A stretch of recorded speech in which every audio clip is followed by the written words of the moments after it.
So what is the best character? అంటే మీరు actor అవ్వాలి అని అనుకున్నారు అంటే డెఫినెట్గా ఒక క్యారెక్టర్, ఇలాంటి క్యారెక్టర్ ఒకటి చేయాలి అని మీకు ఉంటుంది. సో ఏంటి ఆ క్యారెక్టర్? అలాగా ప్రతి యాక్టర్స్లో నేను చెప్పిన నాకు బాగా ఇష్టమైంది చెప్తాను నేను. నాకు భైరవ్ దీపంలో బాలకృష్ణ గారి క్యారెక్టర్ అంటే చాలా ఇష్టం. ఓకే. ఎక్స్ట్రాడినరీ పర్ఫార్మెన్స్ ఆ మూవీలో ఉండేది, చూడాలి వేరియస్ పర్ఫార్మెన్సెస్. నాన్నగారి సినిమా, నాకు అల్లుడు గారు, అసెంబ్లీ రౌడీ, ఈ రెండు చేయాలని నాకు ఇంట్రెస్ట్.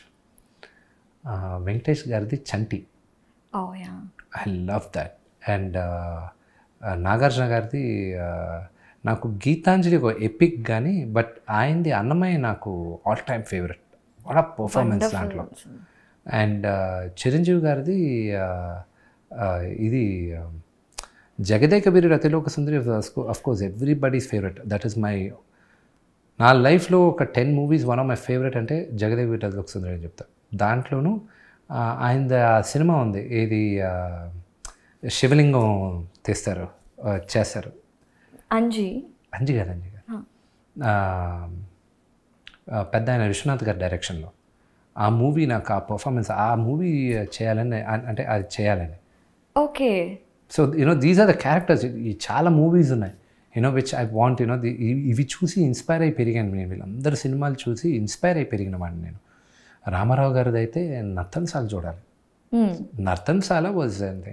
కానీ ఒకటి చెప్తాను, మనం లిబర్టీ తీసుకొని ఎక్కువ ఆలోచించట్లేదన్న ఒక ఉద్దేశం, ఒక నిదర్శన మాయాబజార్. మాయాబజార్ అన్న కథ మహాభారతంలో లేదు, అది కల్పితం.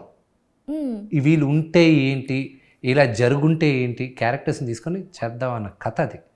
What great writing, creativity, what great writing, imagination extraordinary level, what great writing. And అప్పట్లో ఉన్న టెక్నికల్ ఆస్పెక్ట్స్కి ఇంత పెద్ద ఛాలెంజ్, హ్యూజ్ టెక్నికల్ ఛాలెంజెస్. ఈ రోజుటికి మాయాబజార్ లాగా కొంతమందిని తీయమని చెప్పండి, అది వచ్చి దాదాపు 60 సంవత్సరాలు అయినట్టుంది. ఈరోజు చేయమని చెప్పండి, దానికి ఇంత గ్రాఫిక్స్ ఇవన్నీ ఉన్నాయి కదా, ప్రాబబ్లీ 90%, 100%లో 10% చేయగలరు, మిగతా 90% చేయలేరు దాన్ని. So what do you think that drive them? Passion. Only passion. Only passion drove that. So ఇప్పుడు కూడా చాలామంది యంగ్ జనరేషన్స్ వస్తున్నారు అండ్ ఫెంటాస్టిక్ టాలెంట్ ఉంది. మీరు కూడా రీసెంట్గా డిజిటల్ ఆర్టిస్ట్లను అందరినీ కలిసినట్టున్నారు, వాళ్ళతో సరదాగా టైం గడిపారు. సో ఏం అంటే how was the experience and what did you think? ఇప్పుడున్న జనరేషన్ ఆర్టిస్టులు కానీ వీళ్ళందరూ ఆర్టిస్టులు అవ్వాలనుకుని వాళ్ళకున్న నేను మొన్న కలిసింది ఈ యూట్యూబ్ పేజెస్, ఇన్ఫ్లుయెన్సర్, ఈ మేమ్స్ చేసేవాళ్ళని. యూట్యూబ్లో కొన్ని ఎడిటింగ్ ఉంటాయి, ట్రోల్ చేయడానికి కొన్ని హెల్తీగా చేసేవాళ్ళు కొంతమంది ఉన్నారు. ఆ ఎడిటింగ్ ఇంపాసిబుల్. చిత్తూరు కుర్రోళ్ళని ఒక అబ్బాయి ఉన్నారు, అతను తేజ ఆయన పేరు. ఈ సినిమాలో కూడా ఛాన్స్ ఇచ్చాను జిన్నాలో. అసలు వాళ్ళ ఫ్రెండ్స్, వాళ్ళ సర్కిల్లో ఎడిటింగ్ చేసేది ఇంపాసిబుల్. నేను అసలు ఎలా చేస్తున్నారు వీళ్ళు, ఇంత టాలెంట్ ఏంటి? So it's a great thing. YouTube కానీ ఇన్స్టాగ్రామ్ కానీ ఇప్పుడు మేమ్స్ వస్తుంటాయి, వాళ్ళ క్రియేటివిటీ చూపించడానికి ఒక ప్లాట్ఫామ్ అది. ఎవరైనా బూతులు మాట్లాడగలరు, ఎవరైనా వ్యంగ్యంగా మాట్లాడగలరు, కానీ బ్యూటిఫుల్గా అందరినీ నవ్విస్తూ సెటారికల్గా వేసేది ఒక ఆర్ట్. ఆ ఆర్ట్ చాలామంది చూపిస్తున్నారు అండ్ హ్యాట్స్ ఆఫ్. ఆ టాలెంట్ నాకు లేదు అన్న, అందుకే వాళ్ళందరినీ కలిసినప్పుడు ఐ వాజ్ రియలీ ఇంప్రెస్డ్. నేర్చుకోవడానికి చాలా ఉంది నేను ఇంకా. So coming to Ginna, please tell us one point థియేటర్స్కి డ్రైవ్ చేయడానికి కామెడీ చెప్పారు, action comedy, you are going to love it. And what about fights ఉన్నాయనేది తెలిసింది. సో దయ్యంతో ఫైట్స్ ఉండవు కదా, విలన్ ఉండాలి కదా. ఏమో, ఊరుకోండి, మీరు అబ్బాయిని కొట్టడం మేము చూసాము.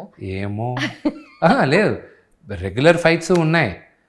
దెయ్యంతో ఫైట్ ఉందా, అసలు దెయ్యం ఉందా లేదా కూడా తెలియదు కదా. వీళ్ళసి చెప్పారు కదా దెయ్యం ఉంది అని, ఏమో తెలీదు. ఇప్పుడే ప్లేట్ మార్చేశారు మళ్ళీ కన్ఫ్యూజ్ చేస్తూ. బట్ ఇట్స్ ఓకే, October 21 ఎక్కువ దూరంలో లేదు కాబట్టి కామెడీని ఎంజాయ్ చేస్తూ మీరు ఇచ్చే సస్పెన్స్లను కూడా యాక్సెప్ట్ చేస్తూ ఓపెన్ మైండెడ్తో సినిమాకి వెళ్తాము. అండ్ డెఫినెట్గా విష్ణు గారు, this should be a great success to you.